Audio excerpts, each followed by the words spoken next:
지금 이 순간 앞이 보이지 않으십니까?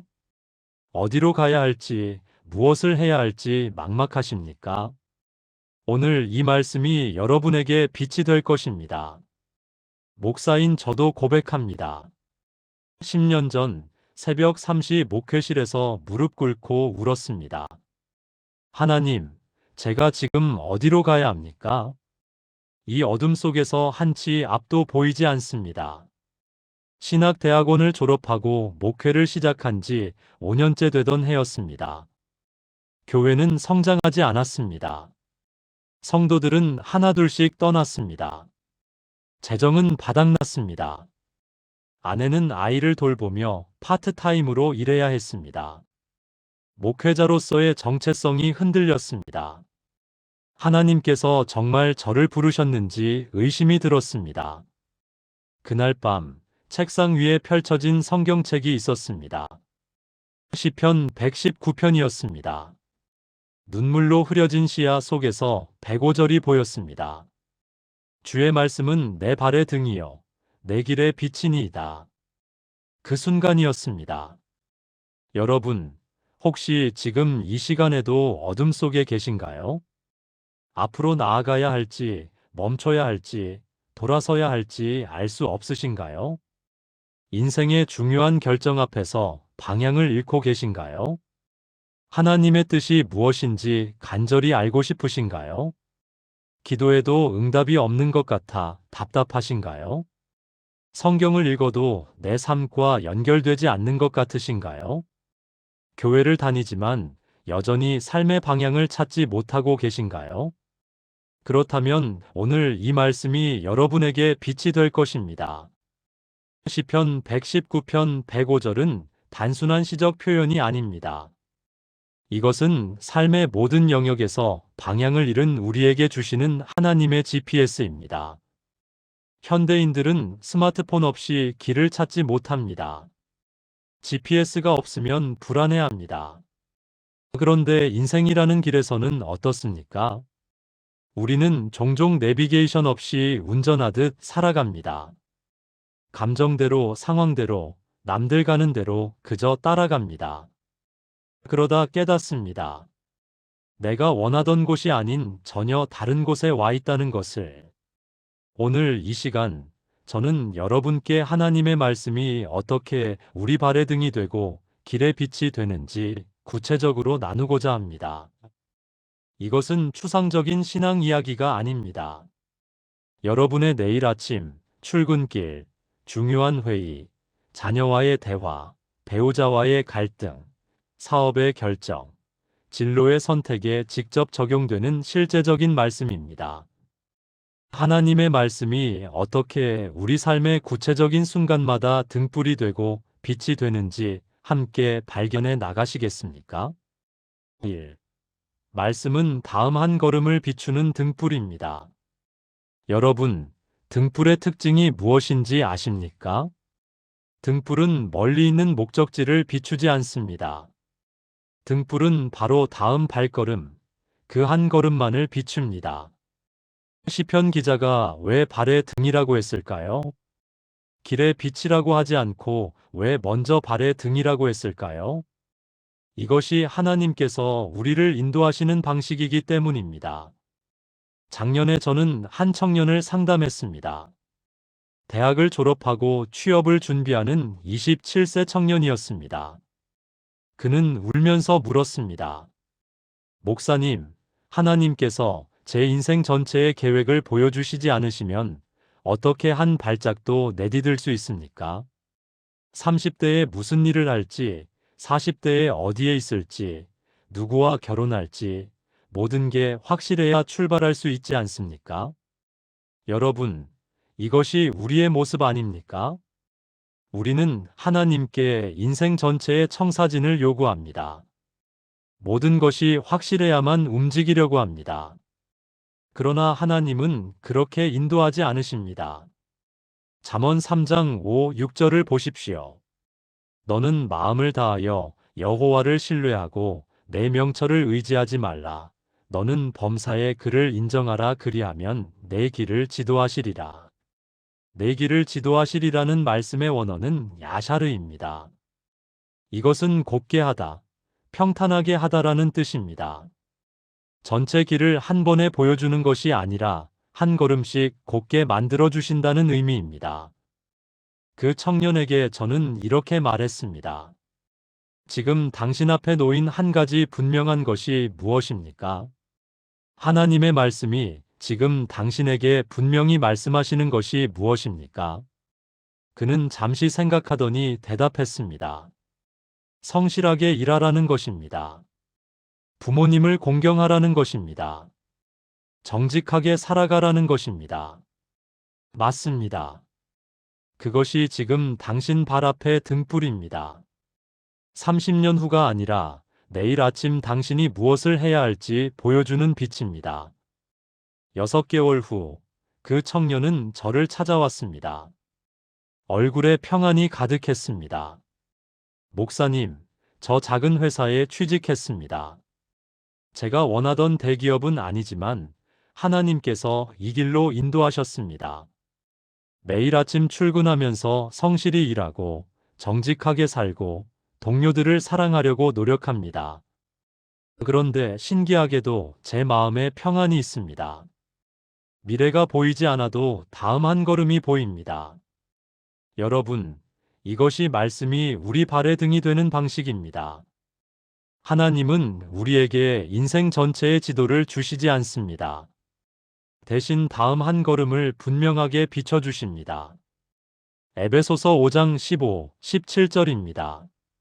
그런즉 너희가 어떻게 행할지를 자세히 주의하여 지혜 없는 자 같이 하지 말고 오직 지혜 있는 자 같이 하여 세월을 아끼라 때가 악하니라. 그러므로 어리석은 자가 되지 말고 오직 주의 뜻이 무엇인지 이해하라.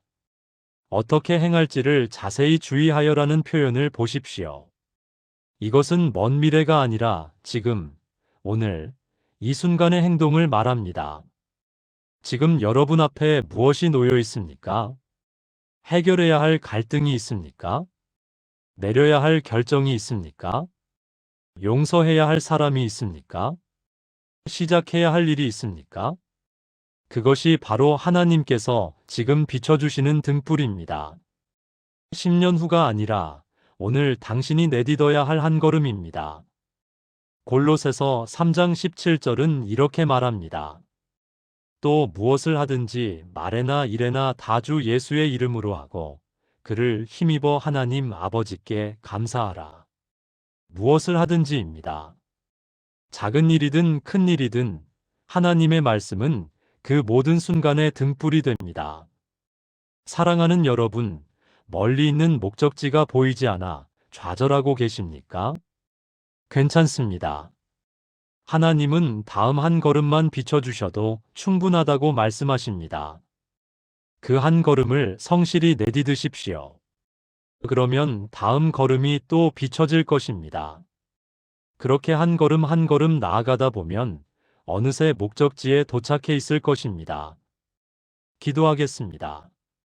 하나님 아버지, 우리는 모든 것을 미리 알고 싶어 합니다. 확실한 보장이 있어야만 움직이려고 합니다. 그러나 주님은 다음 한 걸음만 비춰주셔도 충분하다고 말씀하십니다. 오늘 저희 앞에 놓인 그 한 걸음을 보게 하소서. 그 걸음을 내딛는 용기를 주소서.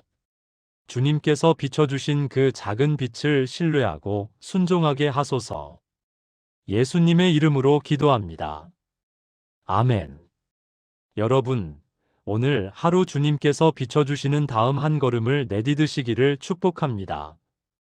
이 말씀은 어둠 속에서 방향을 알려주는 나침반입니다. 여러분, 나침반을 사용해 보신 적 있으신가요? 나침반은 언제나 북쪽을 가리킵니다. 날씨가 어떻든, 시야가 어떻든, 감정이 어떻든 상관없이 북쪽을 가리킵니다. 하나님의 말씀도 그렇습니다. 우리 삶의 모든 상황에서 변하지 않는 방향을 알려줍니다. 3년 전, 저는 한 부부를 상담했습니다. 결혼 15년 차였지만 이혼 직전까지 갔던 부부였습니다. 남편은 사업 실패로 집에 있었고, 아내는 생계를 책임지고 있었습니다. 두 사람은 서로를 원망했습니다. 대화는 끊어졌고 같은 집에 살지만 남남처럼 지냈습니다. 상담실에서 아내가 말했습니다. 목사님, 저는 이제 더 이상 사랑이 없습니다. 감정이 완전히 식었습니다. 계속 이렇게 사는 것이 맞는 건지 모르겠습니다. 남편도 고개를 숙인 채 말이 없었습니다. 저는 그들에게 물었습니다. 지금 두 분의 감정은 어둡습니다. 아무것도 보이지 않습니다. 그런데 하나님의 말씀은 무엇이라고 말씀하십니까? 잠시 침묵이 흘렀습니다. 아내가 떨리는 목소리로 말했습니다. 사랑하라고 하십니다. 용서하라고 하십니다. 서로 짐을 지라고 하십니다. 에베소서 5장 25절 말씀을 펼쳤습니다. 남편들아, 아내 사랑하기를 그리스도께서 교회를 사랑하시고 그 교회를 위하여 자신을 주심같이 하라. 그리고 에베소서 5장 33절도 읽었습니다. 그러나 너희도 각각 자기의 아내 사랑하기를 자신같이 하고 아내도 자기 남편을 존경하라. 여러분, 지금 감정은 사랑이 없다고 말합니다.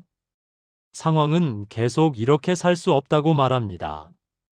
그러나 하나님의 말씀은 무엇이라고 합니까? 사랑하라, 존중하라, 용서하라고 말씀하십니다. 이것이 나침반입니다. 감정이라는 변덕스러운 날씨가 아니라 하나님의 불변하는 진리가 방향입니다. 저는 그들에게 도전했습니다. 30일 동안 감정을 따르지 말고 말씀을 따라 행동해 보시겠습니까? 사랑의 감정이 없어도 사랑의 행동을 하십시오. 존중하고 싶은 마음이 없어도 존중하는 말을 하십시오. 두 사람은 망설였습니다. 그러나 결국 시도해 보기로 했습니다. 2주가 지났을 때 남편에게서 전화가 왔습니다. 목사님, 신기한 일이 일어나고 있습니다. 처음에는 역지사지로 행동했는데 조금씩 마음이 변하고 있습니다. 아내가 웃는 모습을 오랜만에 봤습니다. 한 달 후, 그 부부는 상담실에 함께 왔습니다. 손을 잡고 있었습니다. 아내가 말했습니다. 목사님, 모든 문제가 해결된 것은 아닙니다. 아직도 어려운 상황입니다. 그런데 방향이 생겼습니다. 감정이 우리를 이끄는 것이 아니라 말씀이 우리를 이끈다는 것을 배웠습니다. 여러분, 이것이 말씀이 나침반 되는 방식입니다. 감정은 변합니다. 상황은 요동칩니다. 사람들의 조언은 엇갈립니다. 그러나 하나님의 말씀은 변하지 않습니다. 이사야 40장 8절입니다. 풀은 마르고 꽃은 시드나 우리 하나님의 말씀은 영원히 서리라. 지금 여러분의 감정은 무엇이라고 말합니까? 더 이상 못하겠다고 말합니까? 포기하고 싶다고 말합니까? 도망가고 싶다고 말합니까? 그러나 하나님의 말씀은 무엇이라고 합니까? 갈라디아서 6장 9절은 이렇게 말합니다. 우리가 선을 행하되 낙심하지 말지니 포기하지 아니하면 때가 이름에 거두리라. 히브리서 10장 36절도 말합니다. 너희에게 인내가 필요함은 너희가 하나님의 뜻을 행한 후에 약속을 받기 위함이라. 여러분의 직장에서 정직하게 사는 것이 손해처럼 보입니까? 그러나 잠언 10장 9절은 말합니다. 바른 길로 행하는 자는 걸음이 평안하려니와 굽은 길로 행하는 자는 드러나리라. 여러분의 사업에서 하나님의 원칙을 지키는 것이 불리하게 보입니까? 그러나 마태복음 6장 33절은 약속합니다. 그런즉 너희는 먼저 그의 나라와 그의 의를 구하라 그리하면 이 모든 것을 너희에게 더하시리라. 말씀은 나침반입니다. 세상이 동쪽이라고 할 때 북쪽을 가리킵니다. 감정이 서쪽이라고 할 때 북쪽을 가리킵니다. 상황이 남쪽이라고 할 때도 여전히 북쪽을 가리킵니다. 그 방향이 하나님의 방향입니다. 그 길이 생명의 길입니다. 사랑하는 여러분, 지금 어떤 어둠 속에 계십니까? 어떤 혼란 속에 있습니까? 감정이 이끄는 대로 가지 마십시오. 상황이 보여주는 대로 따르지 마십시오. 말씀이라는 나침반을 보십시오. 그것이 진정한 북쪽입니다. 기도하겠습니다. 하나님 아버지, 우리는 감정에 휘둘립니다. 상황에 흔들립니다. 사람들의 말에 좌우됩니다. 그러나 주님의 말씀은 변하지 않는 나침반입니다. 오늘 저희에게 말씀의 방향을 따를 용기를 주소서. 감정이 아니라 진리를 선택하게 하소서. 주님의 길이 최선의 길임을 믿게 하소서. 예수님의 이름으로 기도합니다. 아멘. 여러분, 오늘 말씀의 나침반을 붙들고 주님의 방향으로 나아가시기를 축복합니다. 3. 말씀은 위험을 미리 보여주는 경고등입니다.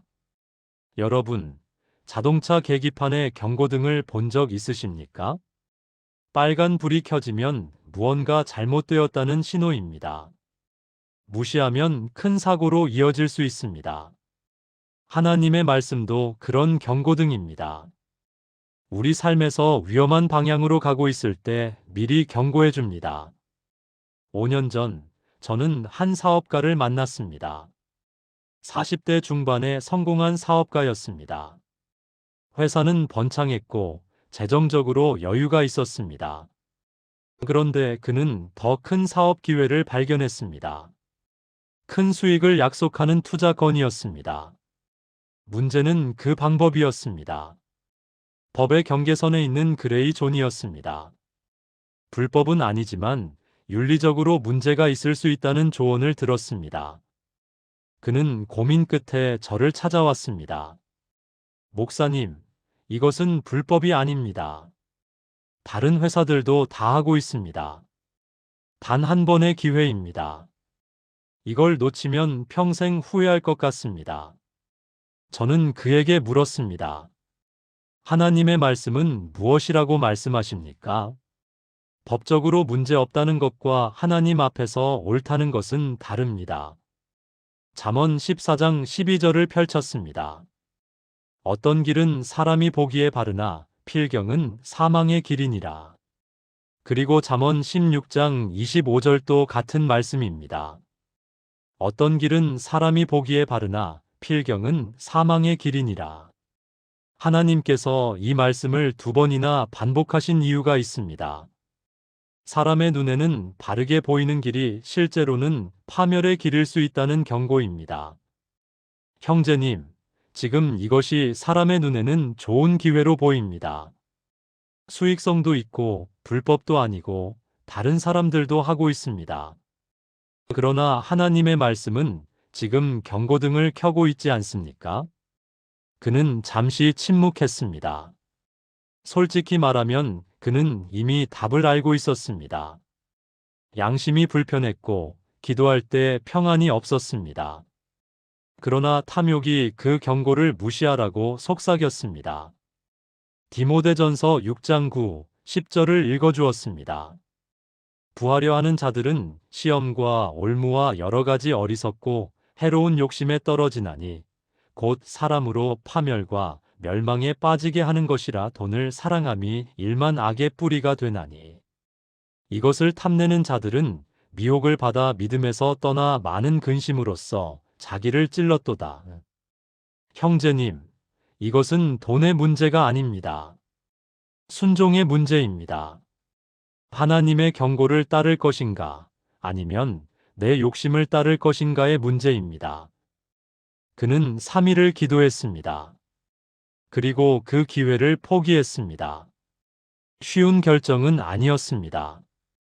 주변 사람들은 그를 바보라고 했습니다. 그러나 6개월 후 충격적인 소식이 들렸습니다. 그 투자건에 참여한 여러 회사들이 검찰 수사를 받게 되었습니다. 결국 불법으로 밝혀졌고 많은 사람들이 피해를 입었습니다. 그 사업가는 저에게 전화했습니다. 떨리는 목소리로 말했습니다.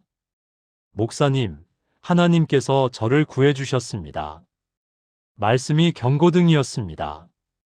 제가 만약 그 소리를 무시했다면 지금 어떻게 되었을지 생각만 해도 끔찍합니다.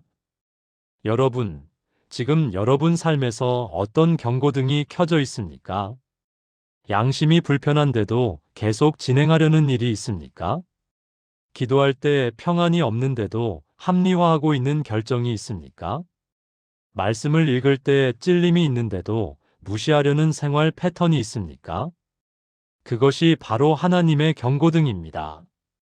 시편 19편 11절은 말합니다. 또 주의 종이 이것으로 경고를 받고 이것을 지킴으로 상이 크니이다.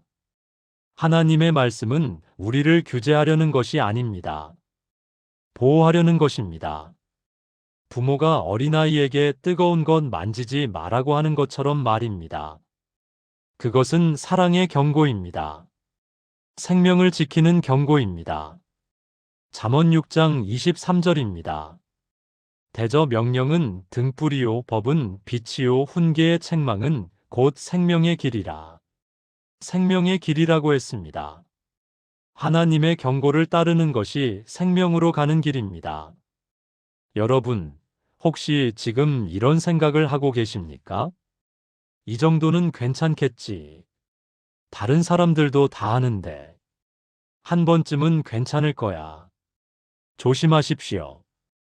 그것이 바로 경고등을 무시하는 순간입니다. 고린도전서 10장 12절이 경고합니다. 그런즉 선줄로 생각하는 자는 넘어질까 조심하라. 작은 타협이 큰 추락을 가져옵니다. 작은 불순종이 큰 재앙을 초래합니다. 그러나 말씀의 경고를 따르는 사람은 보호받습니다. 잠언 19장 16절입니다. 계명을 지키는 자는 자기의 영혼을 지키거니와 그의 행실을 삼가지 아니하는 자는 죽으리라. 사랑하는 여러분, 지금 하나님의 말씀이 여러분에게 무엇을 경고하고 있습니까? 그 경고를 무시하지 마십시오. 오늘 순종하십시오. 내일이 아니라 오늘입니다.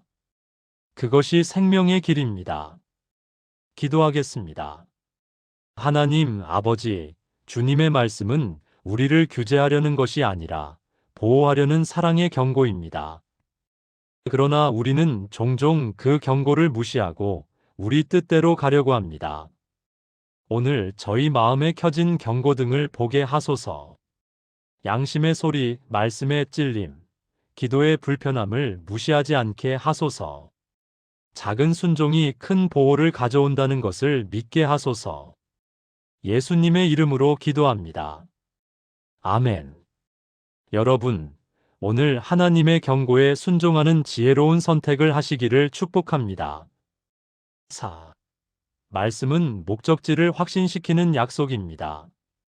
여러분, 여행을 떠날 때 가장 중요한 것이 무엇입니까? 목적지를 아는 것입니다. 어디로 가는지 알아야 길을 떠날 수 있습니다. 우리 인생도 마찬가지입니다. 우리가 어디로 가고 있는지 알 때 현재의 어려움도 견딜 수 있습니다. 하나님의 말씀은 우리에게 분명한 목적지를 보여줍니다. 그것은 단순히 정보가 아니라 약속입니다. 2년 전, 저는 말기암 진단을 받은 한 집사님을 병원에서 만났습니다. 60대 중반의 집사님이었습니다. 평생 교회를 섬기고 신실하게 살아온 분이었습니다. 그런데 갑자기 암 선고를 받았습니다. 의사는 6개월이라고 했습니다. 병실에 들어갔을 때 집사님은 창밖을 보고 계셨습니다. 눈물이 흘러내리고 있었습니다. 목사님, 저 정말 하나님을 믿습니다. 그런데 솔직히 무섭습니다. 죽음 앞에서 제 믿음이 흔들립니다. 천국이 정말 있을까요? 저는 집사님의 손을 잡았습니다. 떨리는 손이었습니다. 집사님, 우리 함께 말씀을 보겠습니다. 요한복음 14장 1, 3절을 펼쳤습니다. 너희는 마음에 근심하지 말라 하나님을 믿으니 또 나를 믿으라. 내 아버지 집에 거할 곳이 많도다. 그렇지 않으면 너희에게 일렀으리라. 내가 너희를 위하여 거처를 예비하러 가노니 가서 너희를 위하여 거처를 예비하면 내가 다시 와서 너희를 내게로 영접하여 나 있는 곳에 너희도 있게 하리라. 집사님, 이것은 예수님의 약속입니다. 예수님께서 거짓말을 하실 수 있습니까? 집사님이 고개를 저었습니다. 그렇다면 이 약속은 확실합니다. 예수님께서 집사님을 위해 집을 준비하고 계십니다. 그곳은 이 땅의 어떤 집보다 아름답습니다. 요한계시록 21장 4절도 읽어드렸습니다. 모든 눈물을 그 눈에서 닦아주시니 다시는 사망이 없고 애통하는 것이나 곡하는 것이나 아픈 것이 다시 있지 아니하리니 처음 것들이 다 지나갔음이러라. 집사님의 눈에서 다시 눈물이 흘렀습니다. 이번에는 다른 눈물이었습니다. 목사님, 저 지금 제가 어디로 가는지 알겠습니다. 두려운 죽음이 아니라 예수님 품으로 가는 것이군요. 그날부터 집사님의 얼굴이 변했습니다. 평안이 임했습니다. 병실을 찾아오는 사람들에게 오히려 집사님이 위로를 했습니다. 걱정하지 마세요. 저 좋은 곳으로 갑니다. 예수님께서 약속하셨어요. 5개월 후 집사님은 소천하셨습니다. 마지막까지 평안한 얼굴이었습니다. 마지막 말씀이 이것이었습니다. 주님, 제가 갑니다. 약속하신 그곳으로. 장례식장에서 많은 사람들이 놀라워했습니다. 어떻게 죽음 앞에서도 저렇게 평안할 수 있습니까? 그것은 목적지를 확신했기 때문입니다. 말씀의 약속을 믿었기 때문입니다. 여러분, 우리는 모두 같은 목적지로 가고 있습니다. 육체의 죽음은 피할 수 없습니다. 그러나 그것이 끝이 아닙니다. 예수님을 믿는 사람에게는 새로운 시작입니다. 고린도후서 5장 1절입니다. 만일 땅에 있는 우리의 장막 집이 무너지면 하나님께서 지으신 집 곧 손으로 지은 것이 아니요 하늘에 있는 영원한 집이 우리에게 있는 줄 아느니라. 아느니라고 했습니다. 추측이 아니라 확신입니다. 희망이 아니라 약속입니다. 빌립보서 1장 21절에서 바울은 이렇게 선포합니다. 이는 내게 사는 것이 그리스도니 죽는 것도 유익함이라. 어떻게 죽는 것이 유익할 수 있습니까? 목적지가 천국이기 때문입니다. 더 좋은 곳으로 가는 것이기 때문입니다. 그러나 여러분, 이 약속은 죽음 이후만을 위한 것이 아닙니다. 지금 이 순간에도 우리에게 힘을 줍니다. 로마서 8장 18절입니다. 생각하건대 현재의 고난은 장차 우리에게 나타날 영광과 비교할 수 없도다. 현재의 어려움이 있습니까? 질병이 있습니까? 재정 문제가 있습니까? 관계의 어려움이 있습니까? 그것들은 일시적입니다. 그러나 우리의 목적지는 영원합니다. 고린도후서 4장 17, 18절이 이렇게 말합니다. 우리가 잠시 받는 환난에 경한 것이 지극히 크고 영원한 영광에 중한 것을 우리에게 이루게 함이니 우리가 주목하는 것은 보이는 것이 아니요 보이지 않는 것이니 보이는 것은 잠깐이요 보이지 않는 것은 영원함이라. 목적지를 아는 사람은 과정의 어려움을 견딜 수 있습니다. 히브리서 12장 2절에서 예수님을 보십시오. 믿음의 주요 또 온전하게 하시는 이인 예수를 바라보자. 그는 그 앞에 있는 기쁨을 위하여 십자가를 참으사 부끄러움을 개의치 아니하시더니 하나님 보좌 우편에 앉으셨느니라. 예수님도 앞에 있는 기쁨을 위하여 십자가를 견디셨습니다. 목적지를 보셨기 때문입니다. 우리도 마찬가지입니다. 하나님께서 약속하신 목적지를 볼 때 현재의 고난을 견딜 수 있습니다. 사랑하는 여러분, 오늘 여러분이 가고 있는 곳을 확신하십니까? 이 땅의 삶이 전부가 아닙니다. 우리에게는 영원한 집이 있습니다. 예수님께서 약속하셨습니다. 그 약속은 결코 거짓이 아닙니다. 데살로니가전서 4장 16, 17절의 약속을 붙드십시오. 주께서 호령과 천사장의 소리와 하나님의 나팔 소리로 친히 하늘로부터 강림하시리니 그리스도 안에서 죽은 자들이 먼저 일어나고 그 후에 우리 살아남은 자들도 그들과 함께 구름 속으로 끌어올려 공중에서 주를 영접하게 하시리니 그리하여 우리가 항상 주와 함께 있으리라. 항상 주와 함께 있으리라. 이것이 우리의 목적지입니다. 이것이 우리의 소망입니다. 기도하겠습니다. 하나님 아버지, 우리는 때로 이 땅의 삶이 전부인 것처럼 살아갑니다. 현재의 어려움에 압도되어 영혼을 잊어버립니다. 그러나 주님은 우리에게 확실한 목적지를 약속하셨습니다. 예수님께서 예비하신 영원한 집이 있습니다. 오늘 그 약속을 붙들게 하소서. 현재의 고난 넘어 영광을 보게 하소서. 목적지를 확신하는 사람답게 담대히 살게 하소서. 예수님의 이름으로 기도합니다. 아멘. 여러분, 오늘 하나님께서 약속하신 영원한 집을 바라보며 소망으로 살아가시기를 축복합니다. 5. 말씀은 길 잃은 자를 찾아주는 GPS입니다. 여러분, GPS의 가장 놀라운 기능이 무엇인지 아십니까? 길을 잘못 들어도 다시 경로를 찾아준다는 것입니다. 경로를 재탐색합니다라는 음성이 얼마나 감사한지 모릅니다. 하나님의 말씀도 그렇습니다. 우리가 잘못된 길로 갔을 때 다시 바른 길로 돌아오게 합니다. 작년에 저는 한 20대 청년을 만났습니다.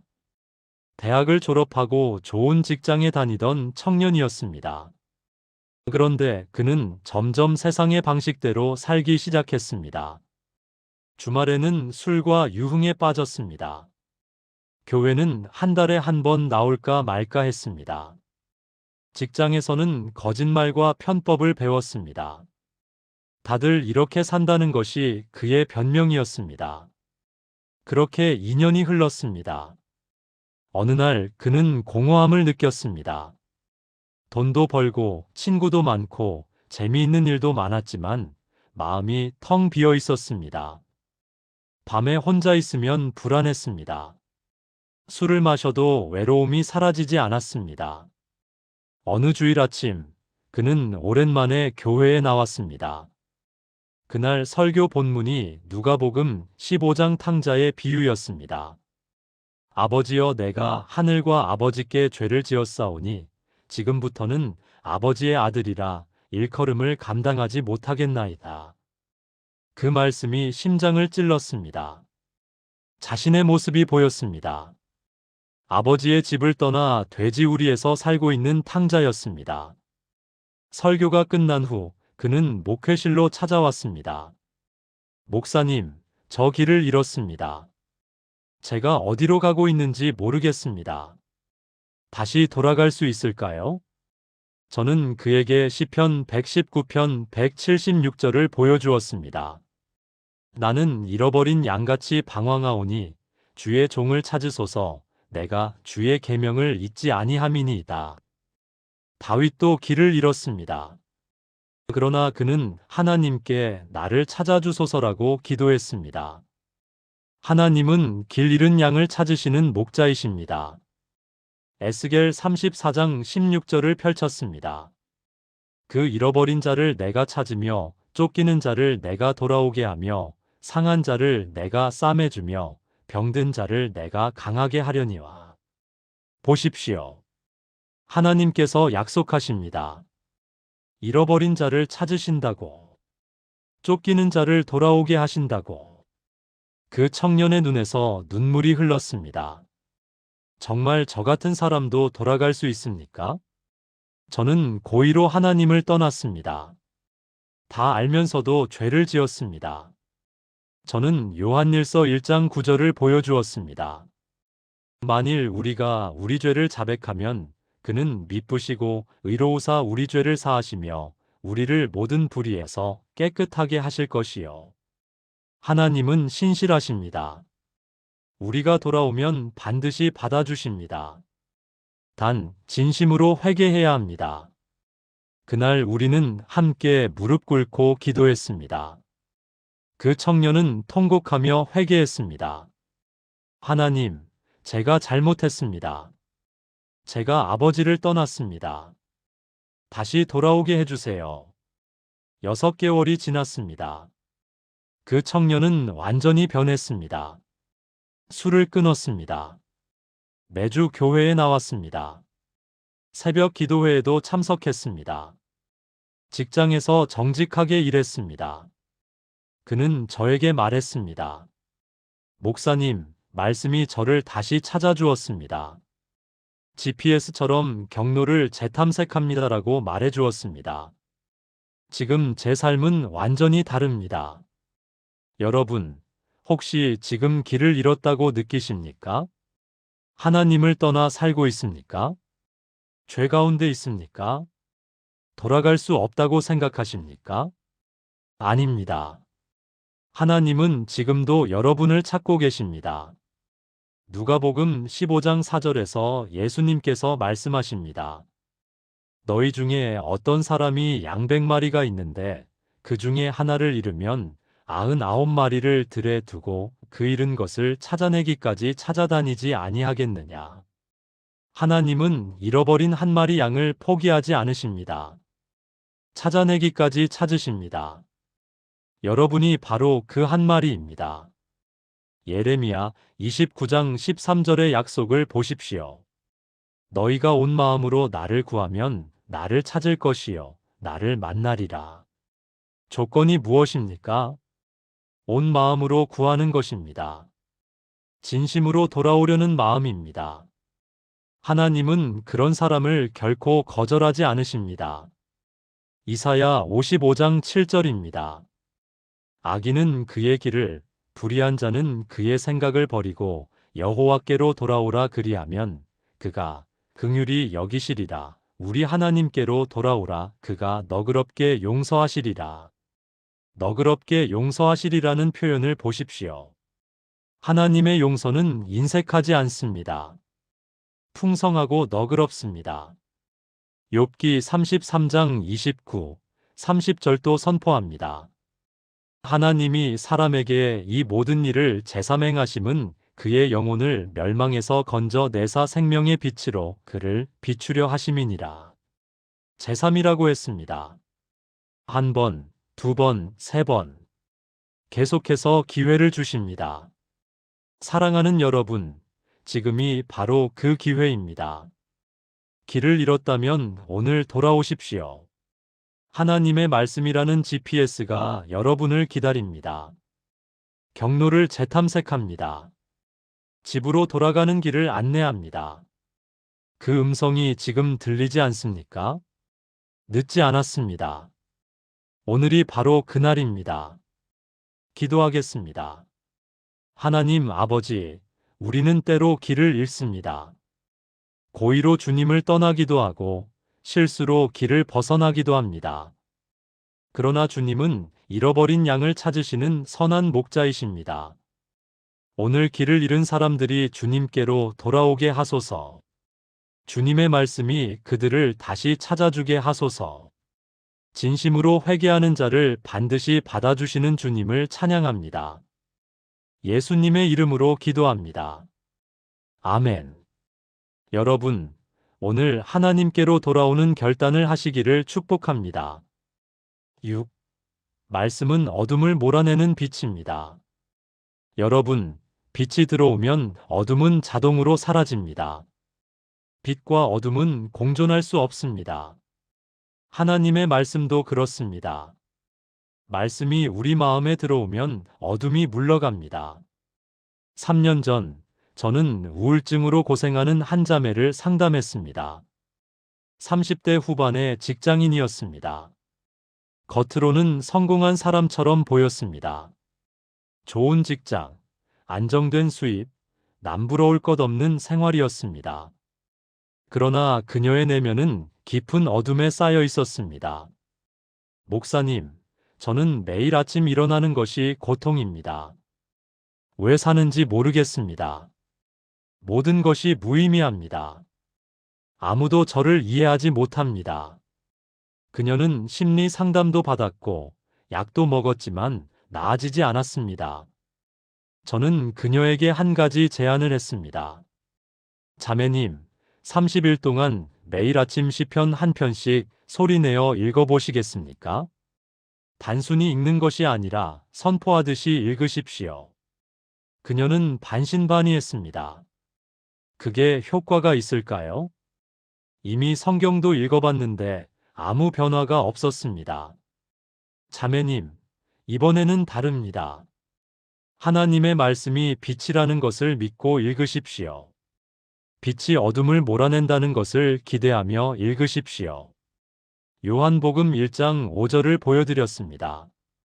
빛이 어둠에 빛이 돼 어둠이 깨닫지 못하더라. 이 구절의 원어를 보면 어둠이 빛을 이길 수 없었다는 의미입니다. 아무리 깊은 어둠도 빛을 이길 수 없습니다. 그녀는 시도해 보기로 했습니다. 첫 주는 힘들었습니다. 말씀을 읽어도 감정은 변하지 않았습니다. 여전히 우울했고 여전히 무기력했습니다. 그러나 2주째부터 변화가 시작되었습니다. 시편 23편을 읽을 때였습니다. 여호와는 나의 목자시니 내게 부족함이 없으리로다. 그 말씀이 마음에 들어왔습니다. 처음으로 작은 평안을 느꼈습니다. 3주째, 시편 34편 18절을 읽었습니다. 여호와는 마음이 상한 자를 가까이 하시고 충심으로 통회하는 자를 구원하시는도다. 그 순간 눈물이 터졌습니다. 하나님께서 나를 가까이 하신다. 내 상한 마음을 아신다. 처음으로 하나님의 사랑을 느꼈습니다. 30일이 지났을 때 그녀는 저를 찾아왔습니다. 완전히 다른 사람이었습니다. 얼굴에 생기가 돌았습니다. 목사님, 믿기지 않습니다. 말씀이 정말 빛이었습니다. 제 마음의 어둠이 조금씩 걷히기 시작했습니다. 아직도 완전하지는 않지만 이제 아침이 기대됩니다. 시편 119편 130절을 펼쳤습니다. 주의 말씀을 열면 빛이 빛이여 우둔한 사람들을 깨닫게 하나이다. 열면이라는 표현을 보십시오. 말씀을 열어야 합니다. 단순히 소유하는 것이 아니라 열어서 읽어야 합니다. 그때 빛이 비칩니다. 여러분, 지금 어떤 어둠 속에 계십니까? 우울의 어둠입니까? 불안의 어둠입니까? 두려움의 어둠입니까? 분노의 어둠입니까? 원망의 어둠입니까? 하나님의 말씀이라는 빛을 켜십시오. 시편 119편 105절을 다시 보십시오. 주의 말씀은 내 발의 등이요 내 길의 빛이니이다. 등과 빛의 차이를 아십니까? 등은 가까운 곳을 비추고 빛은 멀리까지 비춥니다. 말씀은 둘 다 됩니다. 지금 당장의 문제도 비추고 미래의 길도 비춥니다. 에베소서 5장 13, 14절입니다. 그러나 책망을 받는 모든 것은 빛으로 말미암아 드러나나니 드러나는 것마다 빛이니라. 그러므로 이르시기를 잠자는 자여 깨어서 죽은 자들 가운데서 일어나라. 그리스도께서 너에게 비추이시리라 하셨느니라. 그리스도께서 너에게 비추이시리라. 이것은 약속입니다. 그리스도의 빛, 곧 말씀의 빛이 여러분에게 비춰질 것입니다. 요한복음 8장 12절에서 예수님께서 선포하십니다. 나는 세상의 빛이니 나를 따르는 자는 어둠에 다니지 아니하고 생명의 빛을 얻으리라. 어둠에 다니지 아니하고입니다. 더 이상 어둠 속을 헤매지 않는다는 뜻입니다. 방향을 잃지 않는다는 뜻입니다. 사도 베드로도 이렇게 증거합니다. 베드로후서 1장 19절입니다.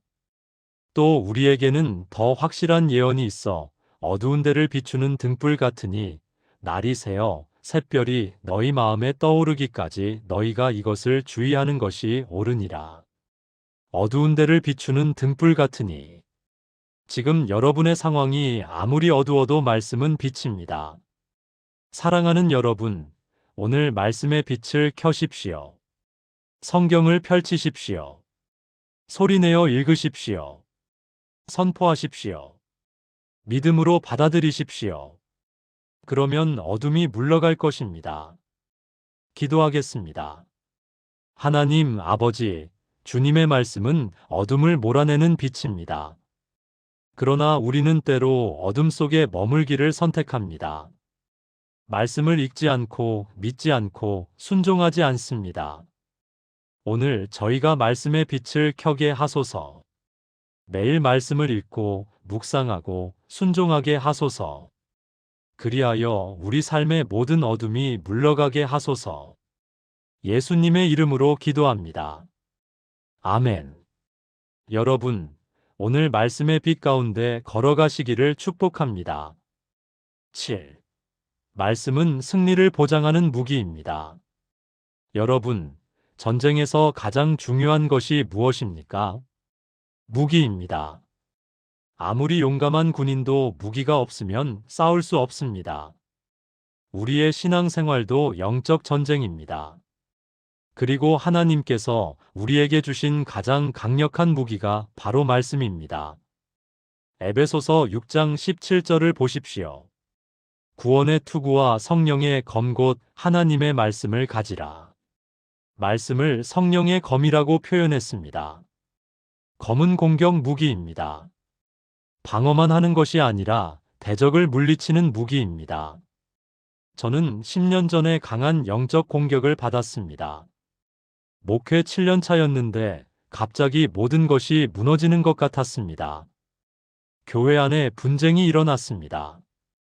제가 신뢰했던 직분자들이 저를 비난했습니다. 거짓 소문이 퍼졌습니다. 성도들이 교회를 떠났습니다. 재정이 급격히 악화되었습니다. 저는 무너졌습니다. 매일 밤 잠을 이룰 수 없었습니다. 기도하려고 해도 말이 나오지 않았습니다. 사임하고 싶었습니다. 목회를 포기하고 싶었습니다. 어느 날 새벽 더 이상 견딜 수 없어 울부짖었습니다. 하나님, 제가 무엇을 잘못했습니까? 왜 이런 일이 일어납니까? 제가 어떻게 해야 합니까? 그때 한 구절이 마음에 떠올랐습니다. 고린도후서 10장 4절이었습니다. 우리의 싸우는 무기는 육신에 속한 것이 아니요 오직 어떤 견고한 진도 무너뜨리는 하나님의 능력이라. 맞다. 이것은 육신의 싸움이 아니다. 영적 전쟁이다. 그렇다면 영적 무기로 싸워야 한다. 저는 그날부터 말씀으로 싸우기 시작했습니다. 매일 아침 시편을 큰 소리로 선포했습니다. 시편 27편 1절을 외쳤습니다.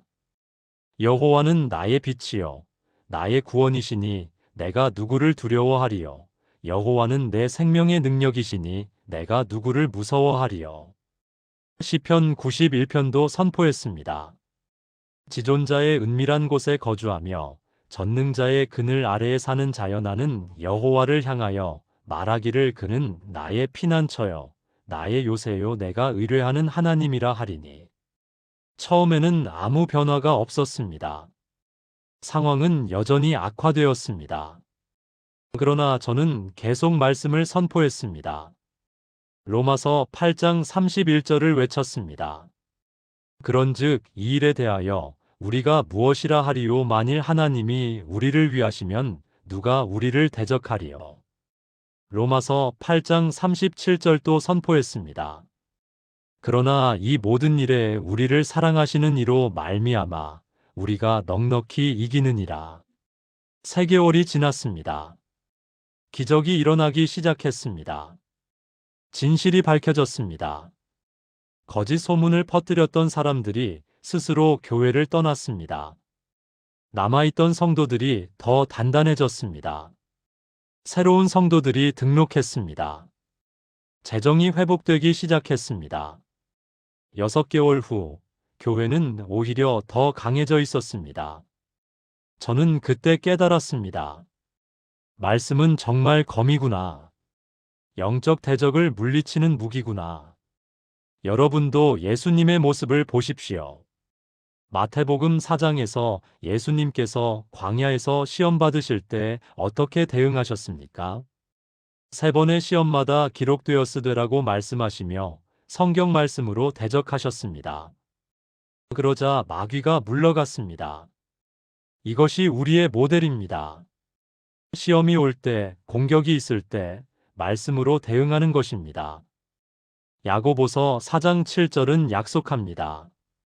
그런즉 너희는 하나님께 복종할지어다 마귀를 대적하라 그리하면 너희를 피하리라.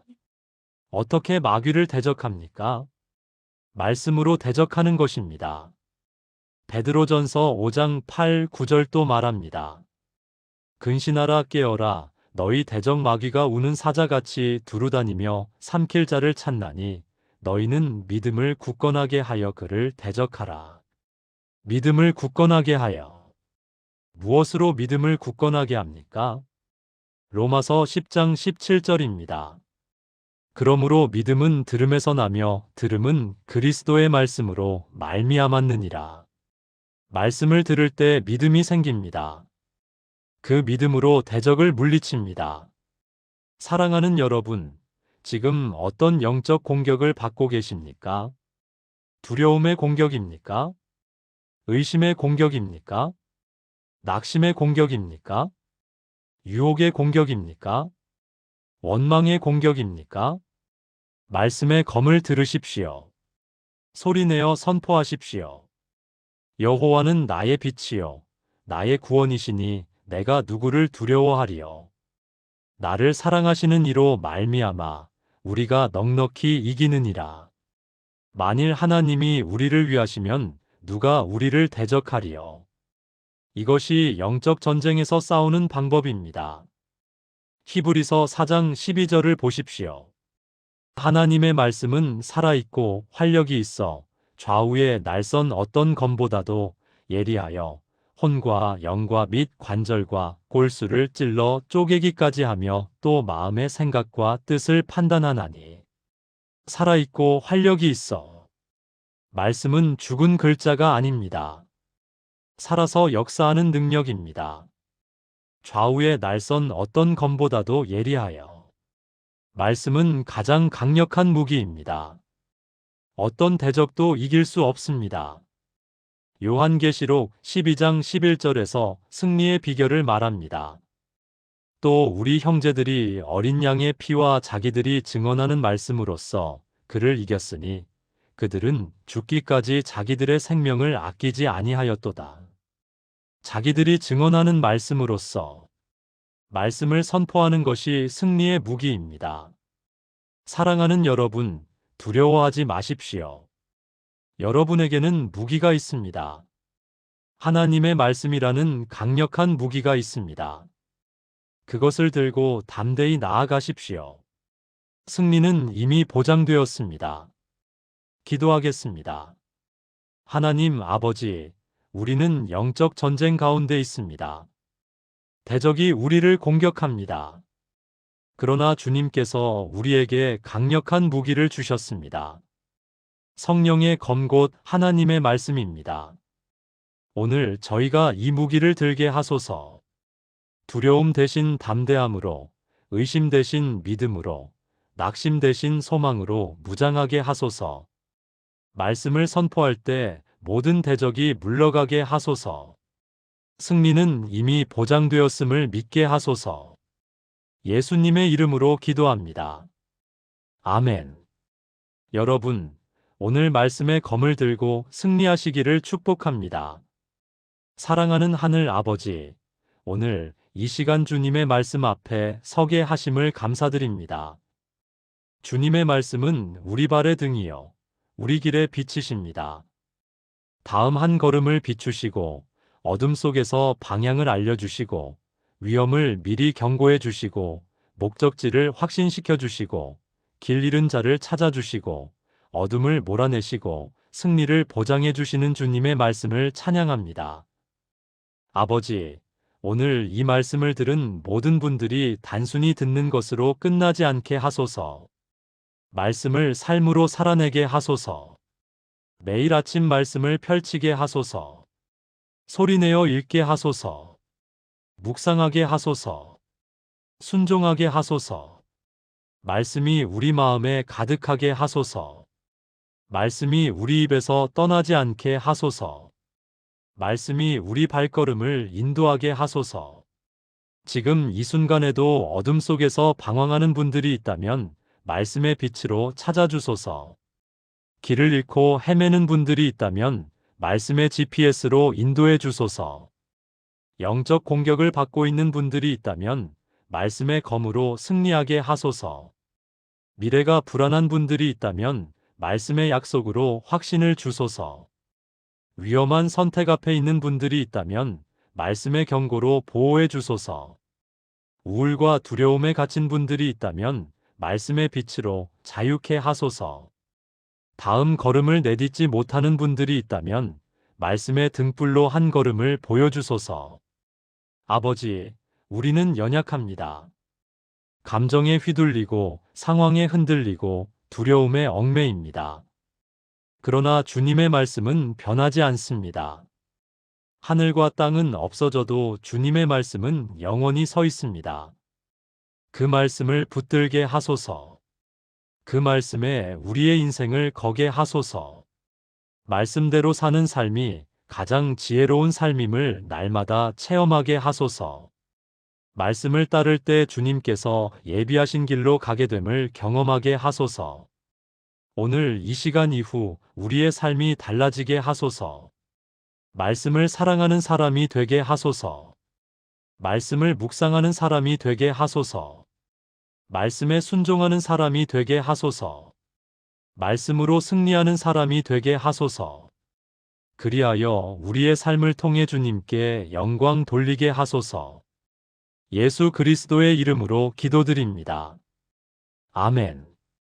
사랑하는 여러분, 오늘 우리는 내 발의 등이요 내 길에 비치신 주님의 말씀이라는 제목으로 함께 은혜를 나누었습니다. 시편 119편 105절의 이 짧은 말씀 안에 우리 삶의 모든 답이 있습니다. 우리는 종종 복잡한 답을 찾습니다.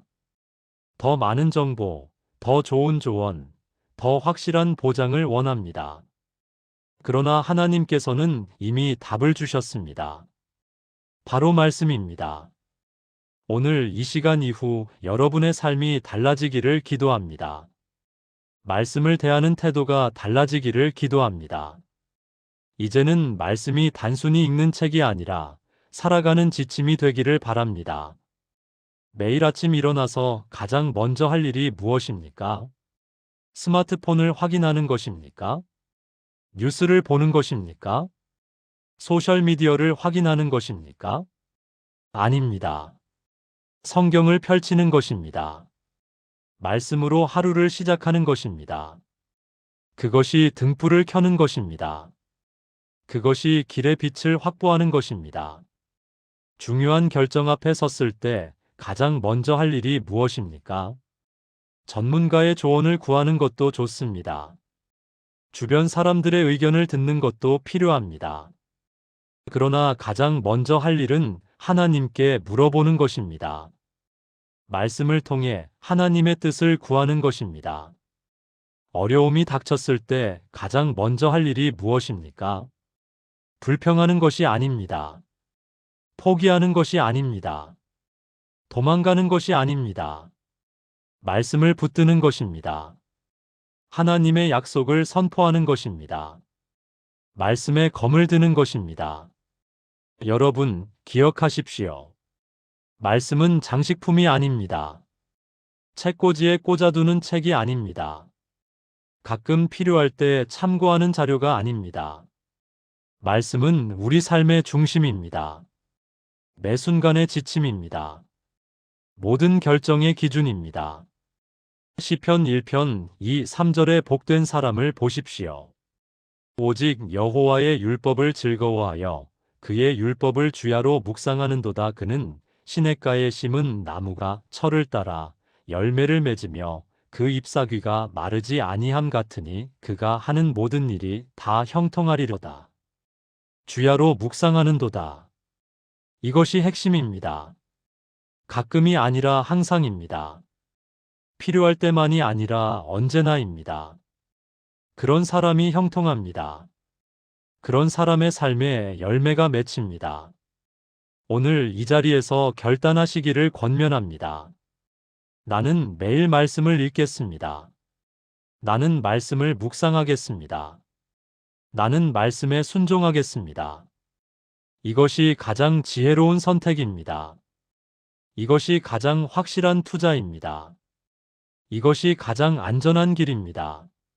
마지막으로 여호수아 1장 8절의 약속을 드립니다.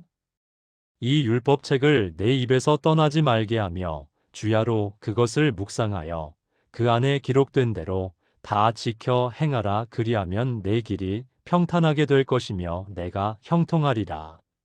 내 길이 평탄하게 될 것이며 내가 형통하리라. 이것은 약속입니다. 조건부 약속입니다. 말씀을 묵상하고 순종하면 형통한다는 약속입니다. 여러분, 이 약속을 믿으십니까? 믿으신다면 오늘부터 시작하십시오. 내일이 아니라 오늘입니다. 지금입니다. 집에 가셔서 성경을 펼치십시오. 한 장이라도 좋습니다. 한 절이라도 좋습니다. 읽으십시오. 묵상하십시오. 순종하십시오. 그것이 등불을 켜는 것입니다. 그것이 길의 빛을 확보하는 것입니다. 주님께서 여러분과 함께 하시기를 축복합니다. 주님의 말씀이 여러분의 발에 등이 되시기를 축복합니다. 주님의 말씀이 여러분의 길에 빛이 되시기를 축복합니다. 오늘 하루도 내일도 평생토록 말씀과 함께 걸어가시기를 축복합니다. 말씀 안에서 평안을 누리시고 말씀 안에서 승리하시고 말씀 안에서 형통하시기를 주님의 이름으로 축복합니다. 오늘도 여러분과 함께 말씀 나눌 수 있어서 감사합니다. 구독하시면 이런 은혜로운 말씀을 계속 받아보실 수 있고 좋아요를 눌러주시면 더 많은 분들께 이 영상이 전해집니다. 여러분의 작은 클릭 하나가 누군가의 인생을 바꿀 수 있습니다. 주변에 이 말씀이 필요한 분께 공유해 주시고 여러분이 경험하신 하나님의 인도하심도 댓글로 함께 나눠주시면 모두에게 큰 은혜가 되겠습니다. 다음 시간에도 유익한 말씀으로 찾아뵙겠습니다. 아멘.